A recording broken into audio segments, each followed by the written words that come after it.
Hey, everybody. Happy Monday. It's so good to be here. And I hope you guys had a fantastic weekend, a warmer weekend. We are heading into the end of February, which is pretty amazing, right?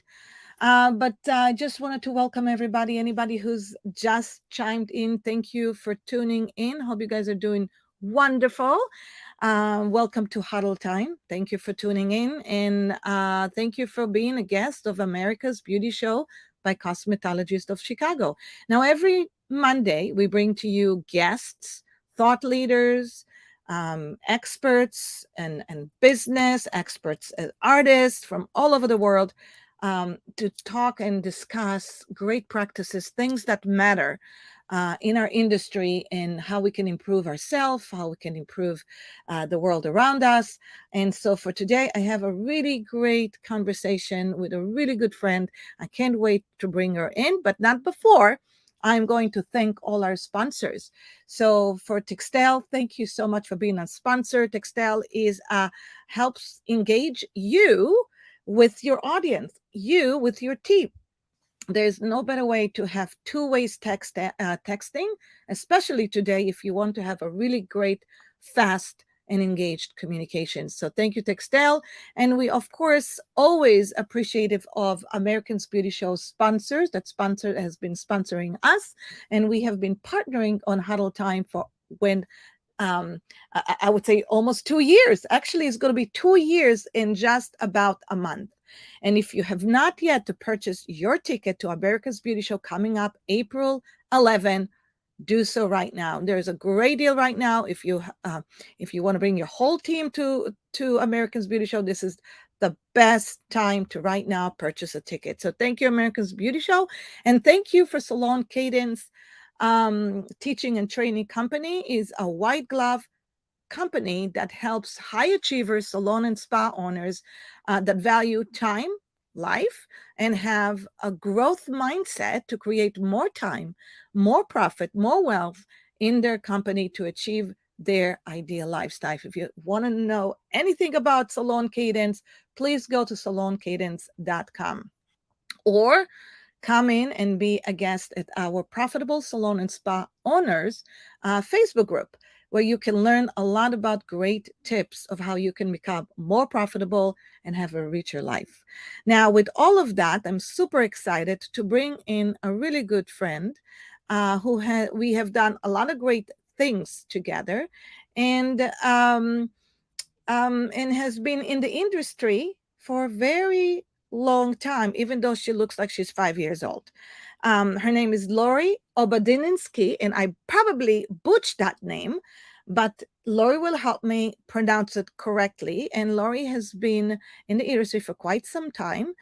She is a director and a partner or relationship of Rosy Software. Now I'm going to say that one more time. She's a director and clients and partner of relationship director of Rosy Salon Software. And I love that because it just perfectly situated with her personality.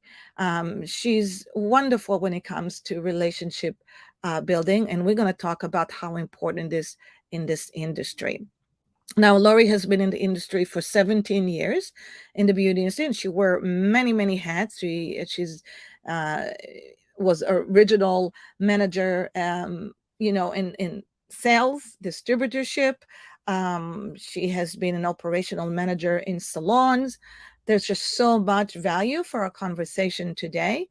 And she has been with Rosy now for almost a year. So we're going to talk a lot about what does it take to really build a very efficient operation salon and have a really great clients relationship. So with all of that, super excited to welcome Lori. Welcome, Lori, to our Huddle Time. Thank you. Hello.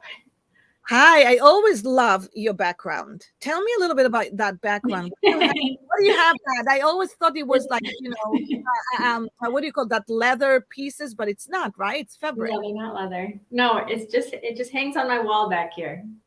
And I love it. It looks so good. It's always a great background. So, Thanks. Lauren, we just finished doing our event together a couple of weeks ago. What did you think of our event together? I loved it. I loved it. And I thought it was just very informational for anybody coming in, whether they are new in the industry or they are already, using some kind of coaching program, or no matter what type of salon that they're in. I think there was valuable information from a lot of different aspects. What did you think? Oh, so it's funny. I was, as you speaking, of course, my brain goes into, I introduced you as an extraordinary relationship builder. You're a connector. And I think to be in business today, you have to have that. I think the success of any kind of a career move or any kind of growth, relationship is number one. And what I love the most about it, and I think I even said it in our event, is that the collaboration. uh, we both share the same value. We just want to be able to provide so many tips and so many growth options for anybody in our industry to grow and elevate their profitability, elevate their thinking, so they can do better things for themselves, and for that to have freedom in their life to do the things that they love doing, and obviously to have impact on the world. So I think what coming from that background behind us, that was your goal and my goal. And I think that was amazing. We had, I think, over 100 people on our call, and I don't think anybody dropped off until the last minute. So we were there for 2 hours, and people did not drop off. So I think it was really successful. Yeah, it was really good. Yeah. So thank you for hosting us. That was amazing. And so let's talk a little bit about your background. Tell us, what ways were you wearing all these hats, and what is your favorite one so far? Well, you're right. So 17 years this month, I started my career in this industry, and I started behind the chair, and I was working in a salon, and I was a hairstylist. And I just kept going through my years and just realized that being behind the chair was not where my passion was. And I was a salon manager at the same time. I had an opportunity to continue growing down that path with more locations or growing into a regional position. And so I had to really decide, do I want to stay behind the chair and focus on clients, or do I really want to grow more, behind the business and outside of, from behind the chair. And so that is the direction that I went, and I don't regret it at all. I've learned so much about the industry and about the business and how a salon runs and operates. And I've enjoyed every minute of that. My favorite thing so far in what I've done is really helping and watching salons carry a plan through and succeeding in it and having a really successful business, and seeing anybody's success story and how I've ever been able to be a part of it or have a little piece of it or see something that was an idea and watch it grow and blossom into something amazing. And that is why I love working with you. And so, and that is the truth, and it oozes out of every word. And I'll bring something to the picture a little bit afterwards.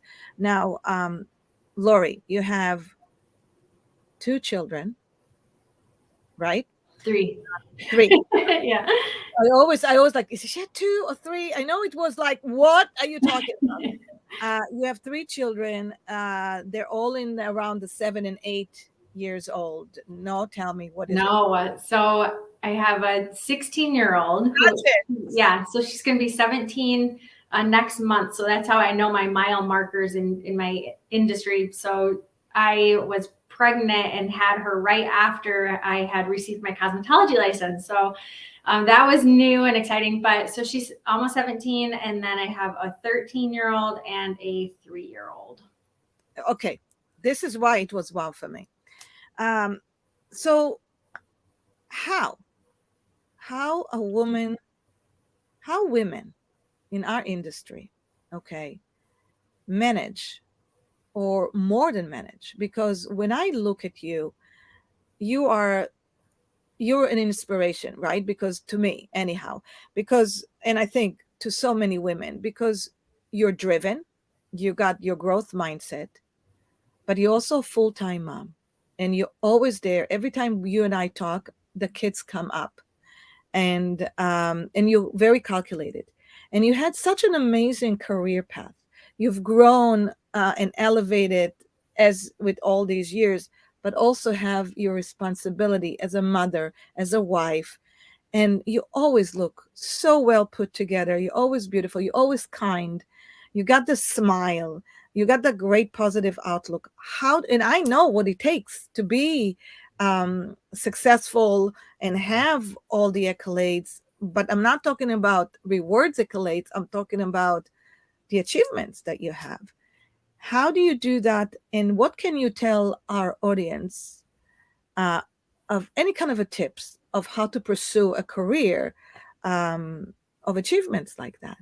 And Ronit, I should be asking you this question, really. I think this is definitely something that you have done. You've done all of those things. There's no secret answer. Really, I really think that this is a question for you to answer and share with people how you do it, because you do and have done the same thing, and everything that you do and contribute to the industry and how you have grown and progressed and what you offer everybody is just as amazing.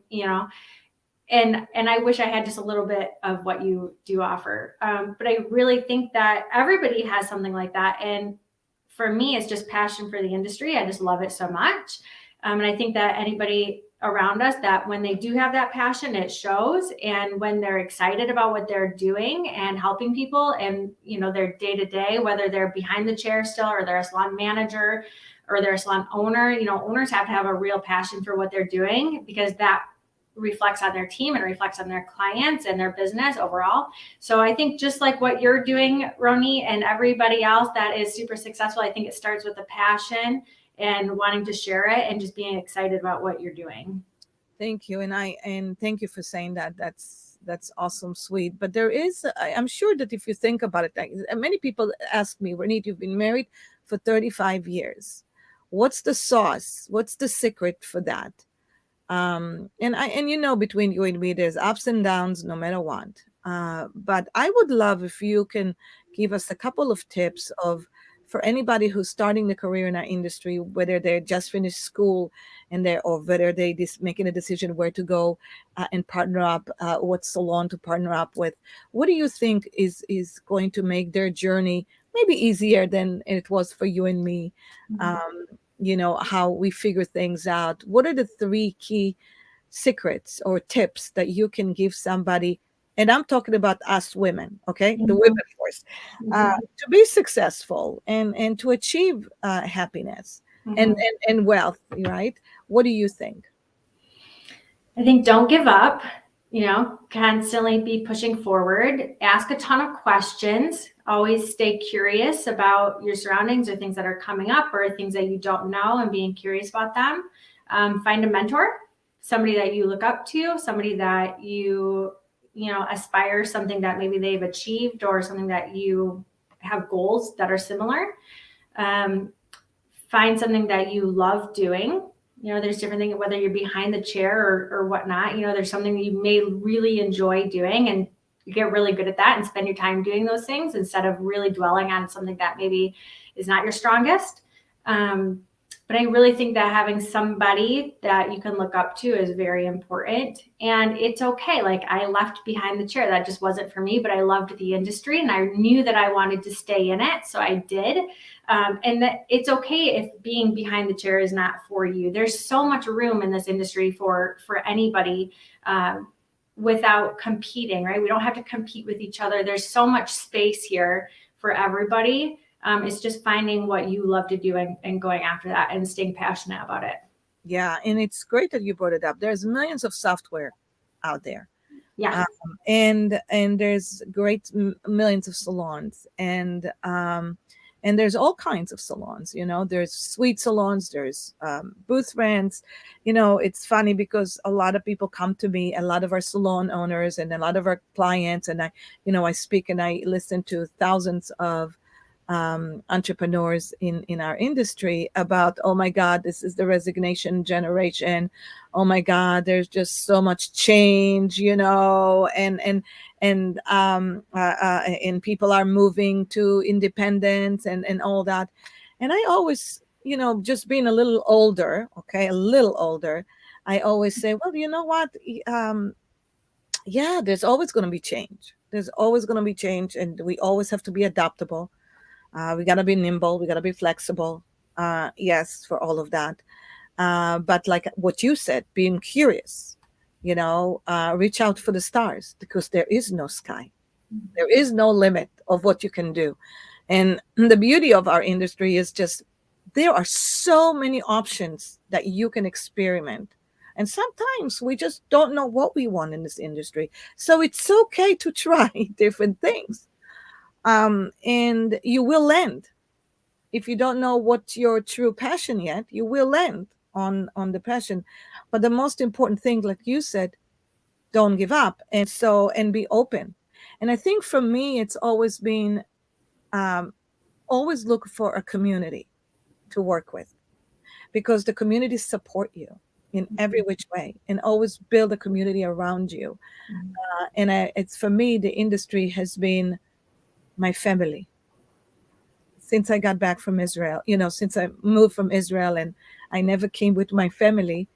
I have to say this industry has been my family, my friends. They ask me, well, how many friends do you have? Or where's your best friend? And I'm like, everywhere. They're everywhere. And so when I'm thinking of what you're saying, it's so 100% right on point. Every key of tip that you just said, because we just have to find the happy place for us. Mm-hmm. So interview, like for yourself, you probably had an offer to come to Rosy. There was a reason why you joined Rosy. And it probably, and because you're so happy being director relationship and partnership with Rosy, because there was alignment of values between you and what Rosy stands for. And the product itself and the technical itself, that's something that, it's like as a hairdresser, the hairdresser next to me produced the same results, right? A great haircut or a great color or a great whatever. But it's the place you work with and the people you work around and the culture and the values that they stand for is what makes you grow even faster and better. Would you agree? I 100% agree. Yes. Yeah. So uh, one of the things that you mentioned when we were doing our events, there was a great question, and a lot of people are really having challenges with cancellations. And you had such great tips of how to handle cancellations, because if your pre-booking percentage is really high, then you will have probably more chance to have more cancellations. So what is the best way in your opinion, and how do you guys handle it with Rosy? What's the best way to do it? Well, I think salons just need to find what works for them because not every, shoe is going to fit each salon kind of thing, right? So you have to find what works for you in your business.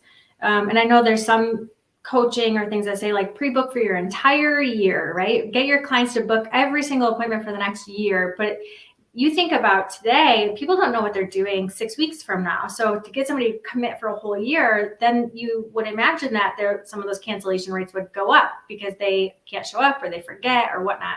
And so some people say just pre-book for your next 6 months, right? So really just finding what is best for your business and how it works for you.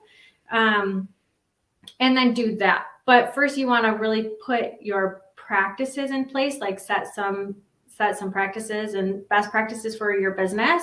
So create a cancellation policy first, right? So you want to first figure out what that means to you and how far in advance do you want to allow your clients to be able to cancel appointments. Do you use online client scheduling and can they cancel those appointments online? Or do you have your cancellation policy listed on your website? Is it listed on your receipts? Like, how do you deliver the message? So just being super clear about what your cancellation policy is, and then making sure that your team is fully aware with it, and making sure that your clients and your guests know exactly what it is, and just that it's super clear. I love that. Now, with Rosy's features, or do you believe that they should be taking some deposits before they pre-book their appointments? Mm-hmm. Yeah. Absolutely. Yeah. So within Rosy, there's two different options. So they can take a deposit for a percentage of the service that they're scheduling for, or a flat dollar rate. And it's up to the salon how they want to charge that deposit. But they put a credit card on when they book the appointment, whether it's in the salon or online, and that's their deposit for their service. And that can be built right into the cancellation policy. So, within your policy, if you cancel within whatever you choose, say it's 48 hours, then maybe you want to charge them 50% of the service, or you just keep the deposit plus, $10 or whatever it is within your business. Again, it's finding what's right for you and what works. And then making sure that you share that message is probably the most important, so you don't catch somebody off guard and not knowing what it is. I love it. And so thinking about that whole era of like how people are really afraid of asking for a deposit, we have to really kind of get over that fear, right? Yeah.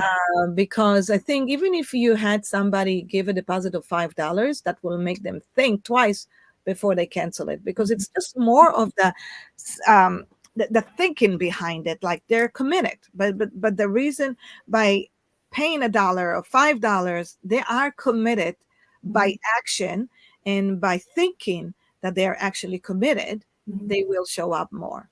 Yeah. And hair salons are not, or spas, any of them, they're not new to, like, we're used to putting deposits down for things, right? Just think about other places that you go in your life in general. There's a lot of places that you go that you put, you go to a restaurant, you make a reservation, and sometimes they request a deposit or a credit card. Or you go, wherever it is, there's cancellation policies and deposits that are required. So it's not new for people. So it shouldn't necessarily be new for salons either. Yeah, no, and I love that. And like you said, you really have to build it in your script, the language, to prevent that even before that. And we'll talk about that, because I love the scripting before we go into the deskless conversation. But when it comes to cancellation, one of the things that I experience, and I don't know, if that's how you experience that, because you've ran operations of the operation in the salon, is that sometimes cancellation comes in like just 1 week. Like suddenly there is a week of cancellation, and then it's all good. Right? But we have a tendency of looking at this cancellation to be like, oh my God, we got millions of cancellation. But if you kind of like ran a report and you saw that actually the percentage of cancellation to the total people who showed up is minimal, it's maybe 2%. So you start thinking, well, maybe it's the same 2% that happen all the time. So why not having just a conversation with the people who are actually do that on a regular time? And I think that's and just to feel great about the fact that it's not really a problem in my salon. If it's only 2 or 5 or 10% of cancellation in my salon, then it's not a problem. It's just normal behavior, right? So we have that within Rosy too, Ronit, that we like to share with salon owners, that there is a report option that shows you which one of your guests are constantly canceling within 48 hours or constantly no showing. So you can try to pinpoint that down. That is it a big problem like what you're saying, or is it just this few clients that are constantly doing it all the time, and you can correct those behaviors rather than think that it's something massive.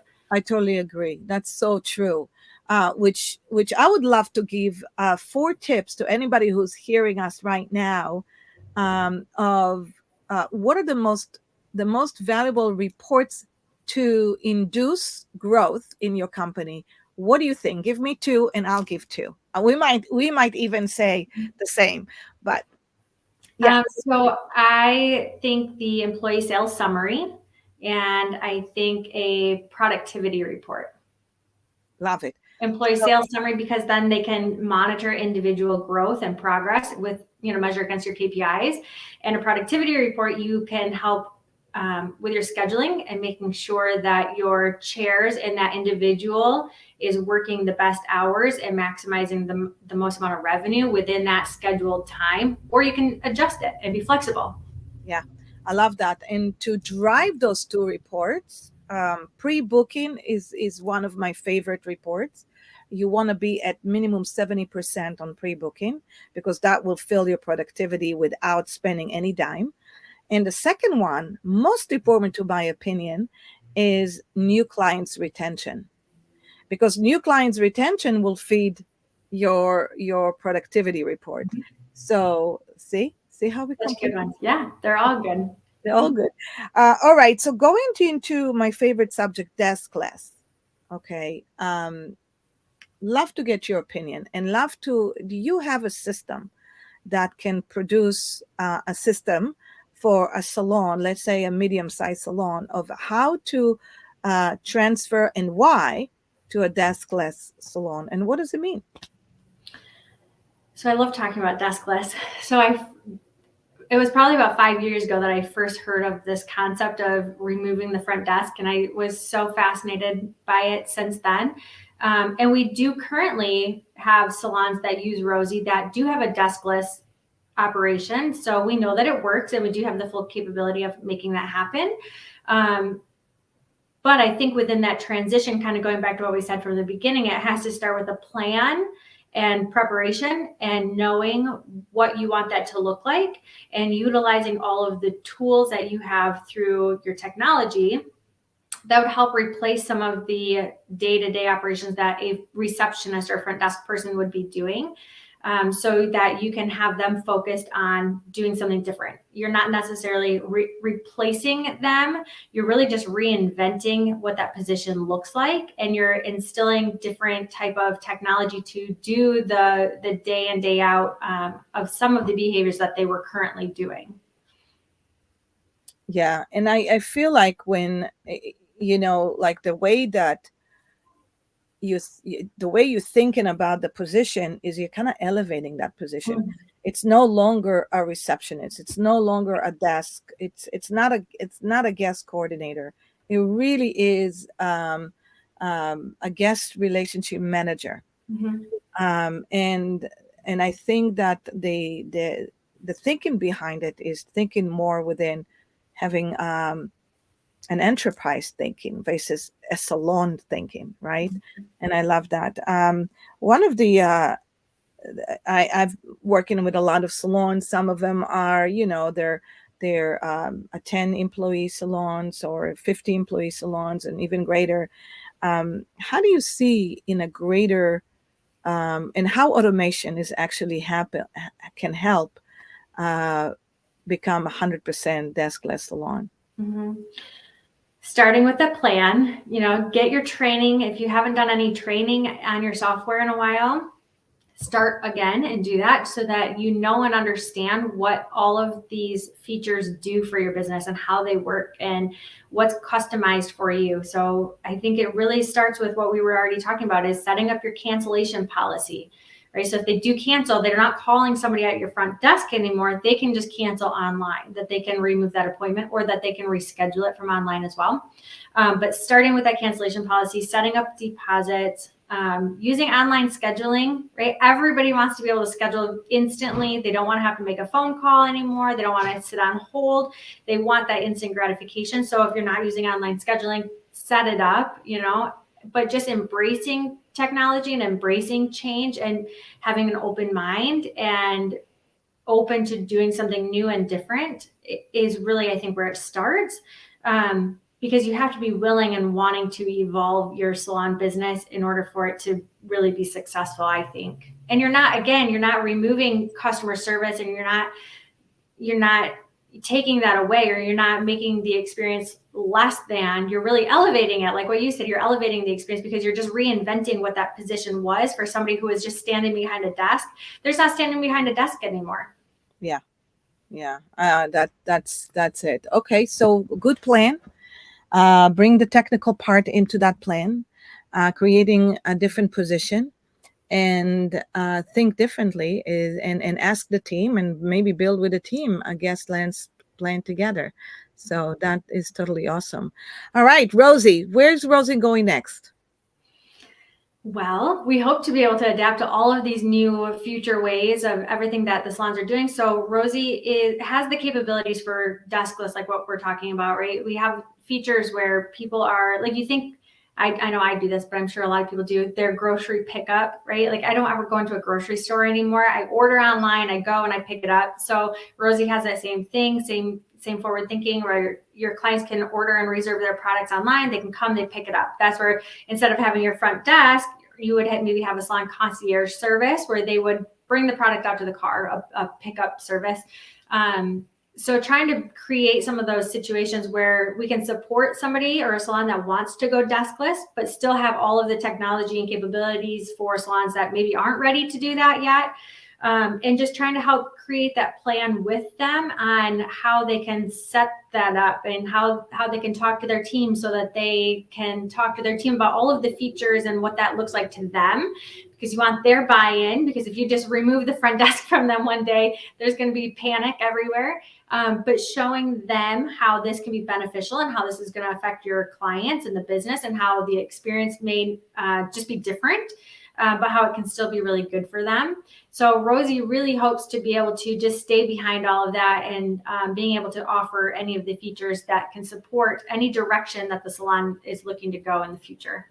That is awesome. And so for anybody who's interested of learning anything more from Lori, and any curiosity about Deskless Salon and what does that mean and all of that, please reach out to you'll have the link right here on our chat. Come visit us. We're going to do some things together in the future, so we'll do this again, what we've done, I promise. But come visit us at Profitable Salon and Spa Owners. I'll probably going to have Lori there again as a guest, talking about other great things. But until then, if you're interested to learn more, visit rosysalon.com. It's not Rosy Salon, but we're going to put it in the chat, the link for it, so you don't have to worry about it. Couple things that when I leave my guests at Huddle Time with Ronit, I always ask for 3 questions. Are you ready, Lori? Okay. Yeah. If you were stuck in an island, okay, and you had only 3 things you can bring with you, what will you bring? Sunscreen, leave-in conditioner, and a dry shampoo. I love that. I love that. If you picked up your best book and recommend a book to your best friend, what book would it be? Oh my gosh, I've been looking at so many lately.